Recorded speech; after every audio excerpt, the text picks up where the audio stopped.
चर्चा के लिए कैथोलिक सभा की ओर से 2 निवेदन हैं। पहला, हमारे पैरिश के कब्रिस्तान प्रकरण की सुनवाई 14 जुलाई को बिलासपुर में है। सही निर्णय के लिए चलिए हम ईश्वर से आज विशेष रूप से प्रार्थना करें। दूसरा, कि हमारे पल्ली के सभी परिवार को ईश्वर कोरोना बीमारी से बचाए रखें। पिता और पुत्र और पवित्र आत्मा के नाम पर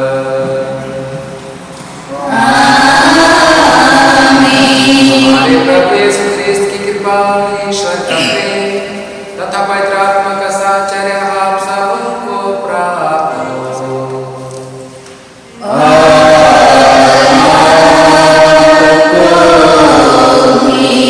ख्रिस्त में मेरे प्रिय माता पिता, भाइयों बहनों और प्रिय बच्चों, आज के तीनों पाठों के माध्यम से पवित्र कलीसिया हमें अपनी आत्मा, मन और दिल को उपजाऊ बनाने की सीख देती है, ताकि हम अपने और दूसरों के लिए फलप्रद बन सकें। बीज बोने वाले दृष्टांत से यह स्पष्ट है कि जो व्यक्ति आलसी, घमंडी, लालची, दयालु, अयाशी और विलासिता में जीता है, वह कभी भी फलप्रद नहीं हो सकता। इसलिए चलिए हम अपने दिल की जांच करें कि हमारा मन और दिल, हमारी आत्मा कितनी उपजाऊ है।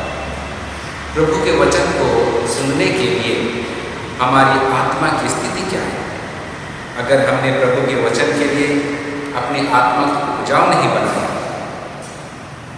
तो चलिए हम ईश्वर से माफी मांगे और अपने को इस पवित्र मिस्सा बलिदान में शरीक होने के लिए काबिल बनाए। हम सब मिलकर बोले, हे मैं सर्वशक्तिमान पिता परमेश्वर और आप लोगों के सामने स्वीकार करता हूँ कि मैंने मन, वचन और कर्म से और अपना कर्तव्य पूरा न करने से बार बार पाप किया है। मैं अपना दोष स्वीकार करता हूँ। इसलिए मैं धन्य कुमारी मरियम से, स्वर्ग के सभी दूतों, सब संतों और आप लोगों से, हे भाइयों और बहनों, विनती करता हूँ कि आप मेरे लिए प्रभु परमेश्वर से प्रार्थना करें। सशक्तिमान ईश्वर हम लोगों पर दया करे और हमारे पाप क्षमा कर हमको अनंत जीवन प्रदान करे। आमीन।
वे धर्म मार्ग पर चलते हुए सदा धर्मानुकूल बातें सोचें और उनका पालन करते हुए धर्म विरोधी बातें त्यागें।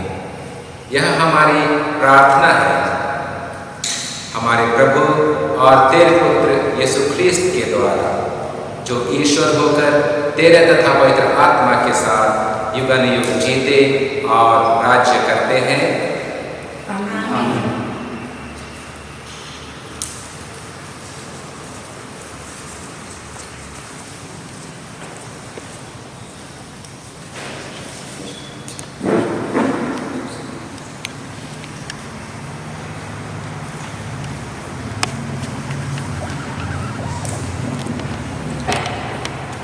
पहला पाठ नबी ईसायास का ग्रंथ, अध्याय 55, पद संख्याएं 10 से 11। प्रभु यह कहता है, जिस तरह पानी और बर्फ आकाश से उतरकर भूमि सींचे बिना उसे उपजाऊ बनाए और हरियाली से ढके बिना वहाँ नहीं लौटते, जिससे भूमि बीज बोने वाले को बीज और खाने वाले को अनाज दे सके, उसी तरह मेरी वाणी मेरे मुख से निकलकर व्यर्थ ही मेरे पास नहीं लौटती। जो मैं चाहता था वह उसे कर डालती है और मेरा उद्देश्य पूरा करने के बाद ही वह मेरे पास लौट आती है। यह प्रभु की वाणी है। ईश्वर को धन्यवाद।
अध्याय 8 पद संख्याएं 18 से 23 तक।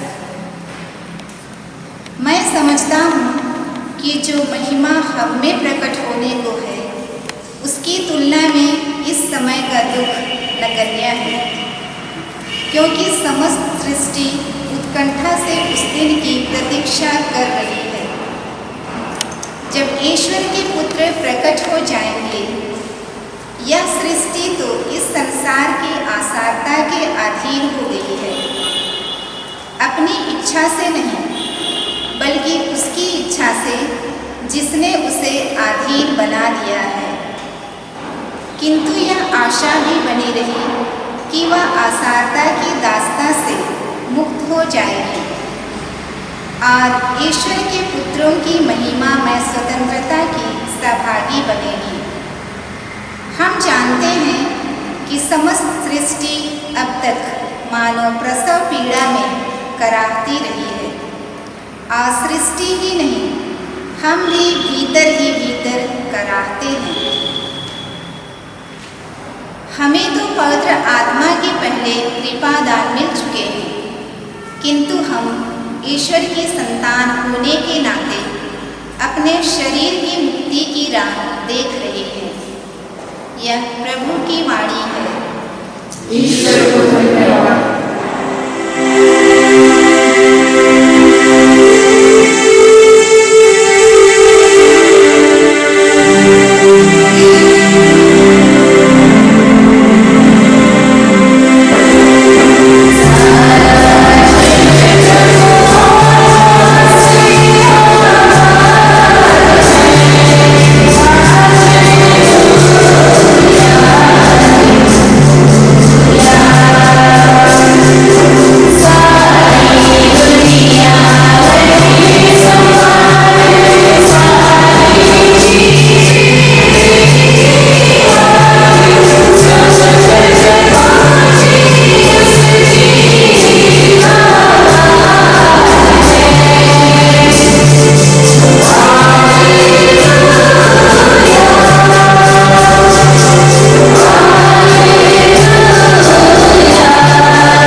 उनके पास इतनी भीड़ इकट्ठी हो गई कि वह नाव पर चढ़कर बैठ गए और सारी भीड़ तट पर बनी रही। वह दृष्टांतों द्वारा उन्हें बहुत सी बातें समझाने लगे। उन्होंने कहा, सुनो, कोई बीज बोने वाला बीज बोने निकला। बोते बोते कुछ बीज रास्ते के किनारे गिरे और आकाश के पक्षियों ने आकर उन्हें चुग लिया। कुछ बीज पथरीली भूमि पर गिरे, जहां उन्हें अधिक मिट्टी नहीं मिली।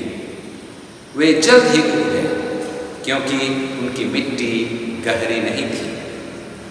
सूरज चढ़ने पर वे झुलस गए और जड़ न होने के कारण सूख गए। कुछ बीज कांटों में गिरे और कांटों ने बढ़कर उन्हें दबा दिया। कुछ बीज अच्छी भूमि में गिरे और फल लाए, कुछ 30 गुना, कुछ 60 गुना और कुछ 100 गुना। जिसके सुनने के कान वह सुन ले।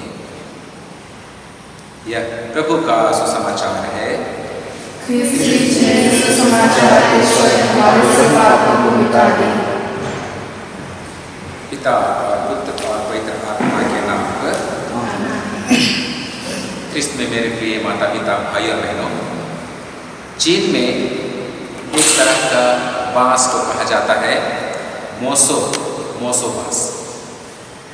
जब इस बांस को लगाना होता है तो लगाने के बाद में यह बांस 50 दिन तक जमीन के अंदर रहता है।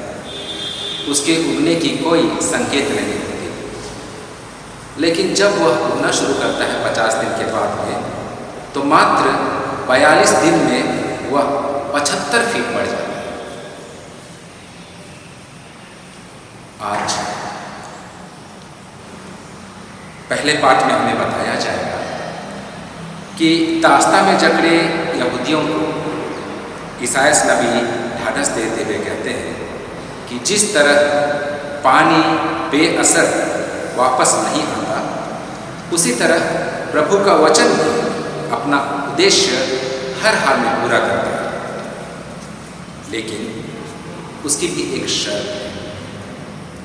उस शर्त को आज का सुसमाचार हमें बेहतरीन तरीक़ा से समझाता है। प्रभु का वचन वहाँ असरदार होता है जहाँ का भूमि उपजाऊ है।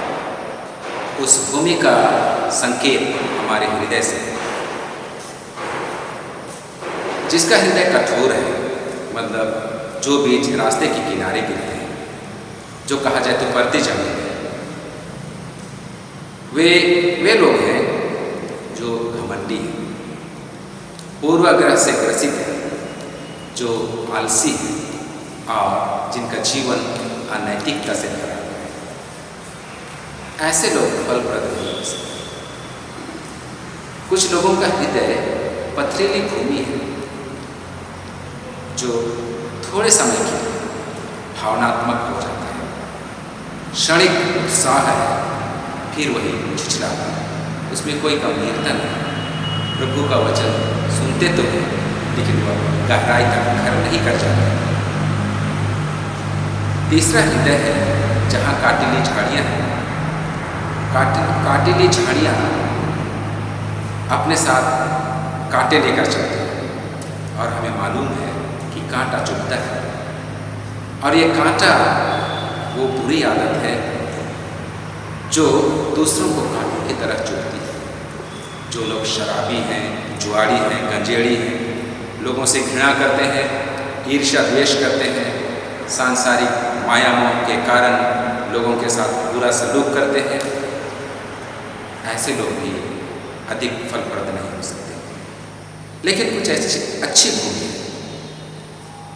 अच्छी भूमि उन लोगों का हृदय है जो वचन के लिए मुख्य अभ्यास है, जो वचन को सिर्फ सुनते नहीं, लेकिन उस पर चिंतन और मनन करते हैं, और चिंतन मनन करने के बाद में वचन के अनुसार जीने की कोशिश करते हैं, निसंदेह ऐसे लोग बहुत फलप्रद होते हैं, बहुत फल लाते हैं। प्रिय माता पिता, भाई और बहनों, आज हमें अपने दिल की जांच करने की ज़रूरत है कि हमारे दिल में किस तरह की मिट्टी मौजूद है। जैसे हमने मोसोबास के बारे में सुना। 50 दिन तक ये मोसोबास अपने जड़ मजबूत करती है। जब जड़ मजबूत हो जाता है तो वह बढ़ना शुरू करती है। जब वह बढ़ती है तो उसे ना टूटने का डर है, ना झुकने का डर है, ना ही गिरने का डर है, क्योंकि उसका आधार जो जड़ है वो बहुत मजबूत है। आज हमारे लिए हमारा आधार क्या है? प्रभु का वचन सबके लिए दिया जाता है, आपके लिए, मेरे लिए दिया जाता है। हमारे जीवन का आधार प्रभु का वचन है, लेकिन वो वचन अगर हमारे हृदय में अच्छी तरह से जकड़ा नहीं है, मजबूती से अंदर तक गया नहीं है, तो निश्चित है हमें डर लगेगा, हमें टूटने का डर रहेगा, हमें झुकने का डर रहेगा, हमें गिरने का डर रहेगा, और हम कभी दूसरों के लिए ना ही अपने लिए फल दे सकते। आज हमें ज़रूरत है चिंतन और मनन करने की कि हमारे दिल की स्थिति क्या है। हमारे दिल की स्थिति हमें प्रभु के वचन की मजबूताई निर्धारित करेगी। इसलिए चलिए आज हम प्रार्थना करें कि हम अपना मन और हृदय और अपना दिल उपजाऊ बना सकें। हम प्रभु का वचन सुने, चिंतन मनन करें और वचन के अनुसार अपना जीवन संचालित करने की कोशिश करें। निसंदेह अगर हमारे जीवन का आधार प्रभु का वचन है तो हम फलप्रद होंगे अपने लिए और दूसरों के लिए। पिता और पुत्र और पवित्र आत्मा के नाम पर चलिए हम अपना विश्वास प्रकट करें।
प्रत्येक रविवार हम पास्का सानंद मनाते हैं। अतः हम कृतज्ञता के साथ ईश्वर से प्रार्थना करें। सारे जगत में फैले कलीसिया के चरवाहे संत पिता फ्रांसिस, सभी धर्माध्यक्ष और पुरोहितगण अपनी भीड़ों के लिए अपना जीवन संपूर्ण रूप से समर्पित करें और ईश प्रजा की आध्यात्मिक भलाई के लिए लगन से काम करें। हम निवेदन करें। हे पिता, हमारी प्रार्थना सुन। ईश्वर हमारे राष्ट्र के नेताओं, अध्यक्षों और सरकारी कर्मचारियों में सेवा भाव भर दे कि वे जगत की आवश्यकताओं की पूर्ति के लिए ईमानदारी से कार्य करें। हम निवेदन करें। हे पिता हमारी प्रार्थना सुन। जो लोग शारीरिक, मानसिक और आध्यात्मिक कष्ट से पीड़ित हैं, वे उसे सहने की शक्ति प्राप्त करें और दुख का महत्व समझें। वे यह भी समझ सकें कि वे प्रभु ख्रीस्त के साथ सारी दुनिया के पापों का प्रायश्चित करते हैं। हम निवेदन करें। हे पिता हमारी प्रार्थना सुन। हम प्रार्थना करें कि हमारे कब्रिस्तान के प्रकरण की सुनवाई जो 14 जुलाई को होने वाली है, ईश्वर की कृपा से हमें उचित न्याय मिले। हम निवेदन करें। हे पिता हमारी प्रार्थना सुन। कोरोना बीमारी से पीड़ित सभी माता पिता भाई बहनों के लिए प्रार्थना करें कि ईश्वर उन्हें जल्द ही चंगा करे और उन सबों को जो अब तक सुरक्षित हैं उन्हें सुरक्षा प्रदान करें। हम निवेदन करें। हे पिता हमारी प्रार्थना सुन। हम थोड़ी देर मौन रहकर अपनी निजी आवश्यकताएं प्रभु के समक्ष रखें। हे प्रभु, हमें पास कर रहस्य की कृपादानों से भर दे। यह स्वर्गीय भोजन उचित रीति से ग्रहण करने के लिए हमें शुद्ध कर, कि हम पुनर्जीवित ख्रीस्त के साथ एक नया जीवन पथ अपना सकें। उन्हें हमारे प्रभु ख्रीस्त के द्वारा आमीन।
हे प्रभु, तेरी कलीसिया की ये उपहार तुझे विनयपूर्वक चढ़ा रही है।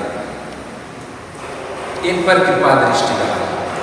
जो भक्त ये उपहार ग्रहण करेंगे उन्हें और अधिक पवित्र कर। ऐसी कृपा कर हमारे प्रभु ख्रीस्त के द्वारा। आमीन। प्रभु आप लोगों के साथ हो।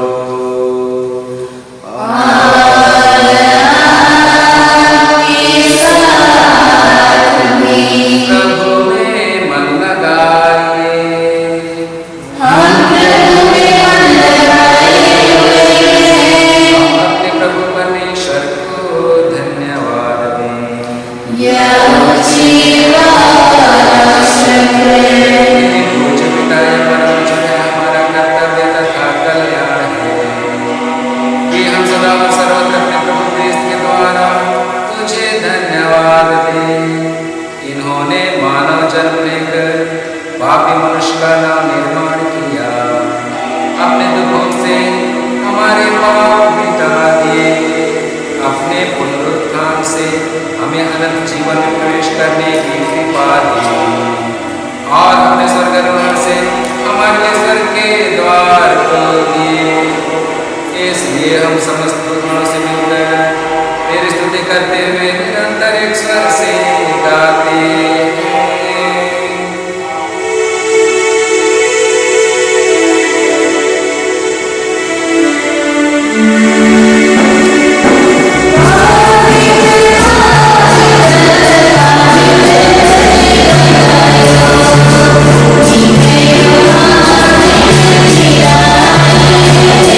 हे परमपिता, तू वास्तव में पवित्र है, सारी पवित्रता का स्रोत है।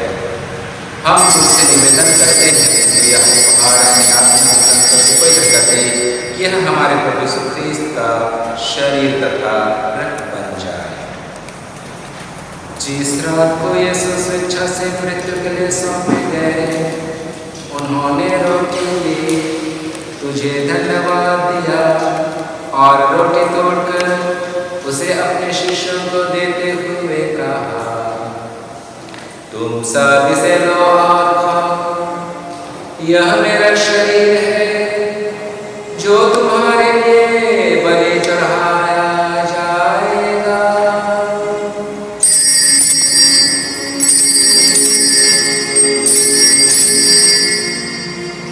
मेरे प्रभु मेरे ईश्वर, इसी भांति भोजन के बाद उन्होंने कटोरा लिया, तुझे धन्यवाद दिया और उसे अपने शिष्यों को देते हुए कहा, तुम सब इसे लो और पियो, यह मेरे रक्त का कटोरा है, नवीन आनंद में मस्तान कर, जो तुम्हारे और बहुतों के पापों की क्षमा के लिए बहाया जाएगा। तुम मेरी स्मृति में याद किया करो।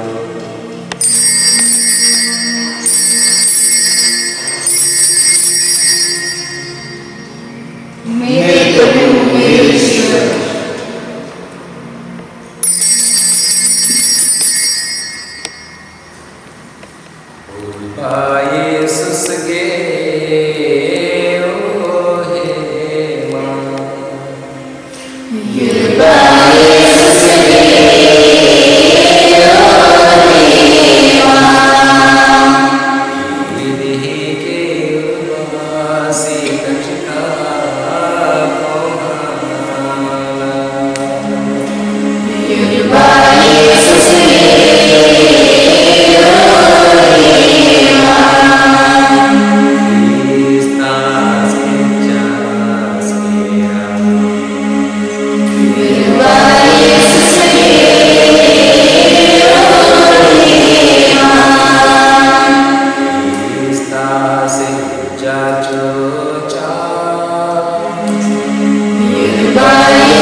हे परम पिता, यह आज्ञा मानकर हम अपने प्रभु की मृत्यु और पुनरुत्थान की स्मृति में तुझे जीवन की रोटी और मुक्ति का कटोरा चढ़ाते हैं।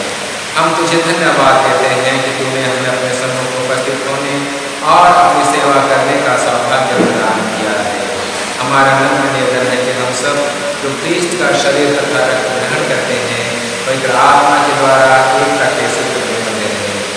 प्रभु और हमारे संत पिता फ्रांसिस, हमारे धर्माध्यक्ष इमानुएल और सभी याजकों के साथ विश्व धर्म में फैली अपने कलीसिया की सुधि ले तथा इसे प्रेम में सिद्ध बना दो।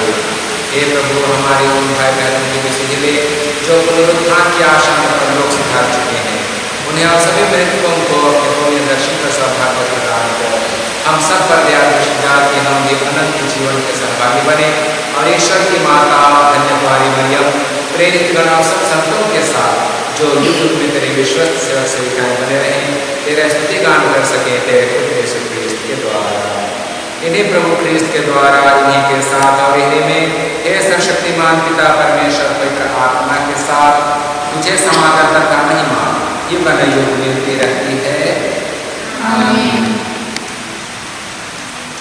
चलिए हम सब मिलकर प्रभु की प्रार्थना को कहें, जिसे प्रभु यीशु ख्रीस्त ने हम सबको सिखाया है।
तुमसे प्रार्थना करते हैं सभी बुराइयों से हमें बचाओ, जीवन में हमें कृपा पूर्वक शांति प्रदान कर।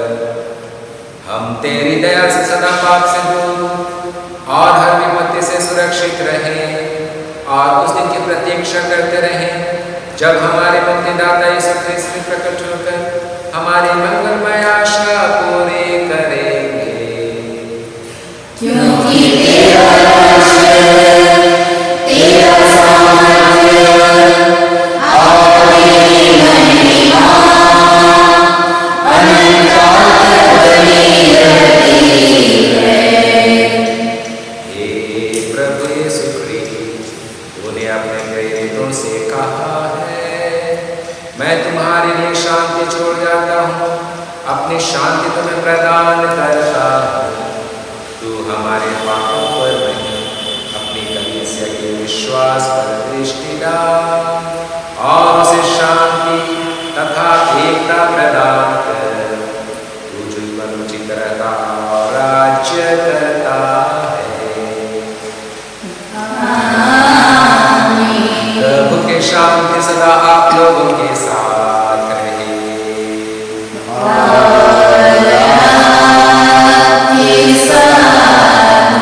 हम परस्पर शांति अभिवादन करें।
हे ईश्वर, तूने कहा बच्चों को मेरे पास आने दो, क्योंकि स्वर्ग राज्य इन्हीं का है।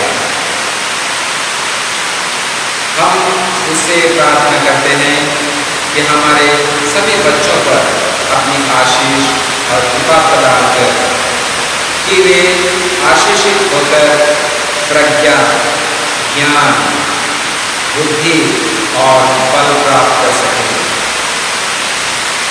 आपकी आशीष से अपनी पढ़ाई और अपना काम अच्छी तरह से कर सकें। हमारे सभी बच्चों को अच्छा स्वास्थ्य दे, सद्बुद्धि दे और उन्हें सुमार्ग पर चला। जो बच्चे बीमार से पीड़ित हैं, उन्हें अपनी चंगाई का दान करें। हम यह प्रार्थना करते हैं हमारे प्रभु क्रिस्त के द्वारा, आमीन। हम प्रार्थना करें। हे प्रभु, तेरी दया से हमें परम प्रसाद मिला है। जब कभी हम यूकरिस्ट का समारोह मनाएं, हमें मुक्ति का फल बढ़ता जाए। यह हमारी एक प्रार्थना है हमारे प्रभु क्रिस्त के द्वारा।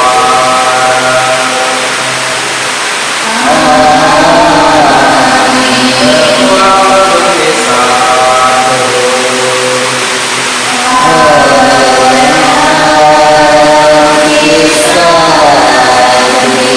शक्तिमान परमेश्वर पिता और पुत्र और पवित्र आत्मा आप लोगों को आशीर्वाद प्रदान करे।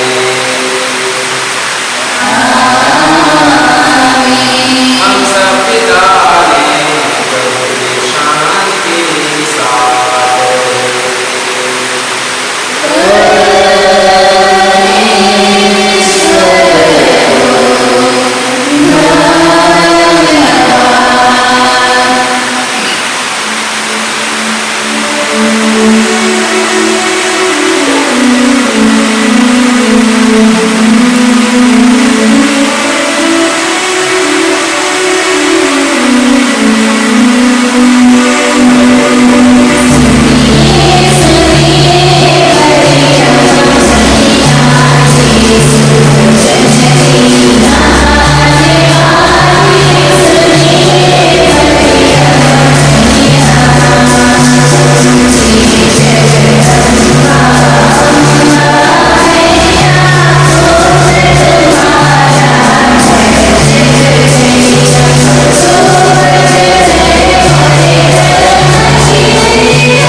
परमेश्वर के स्थान में निवास करे। आमीन।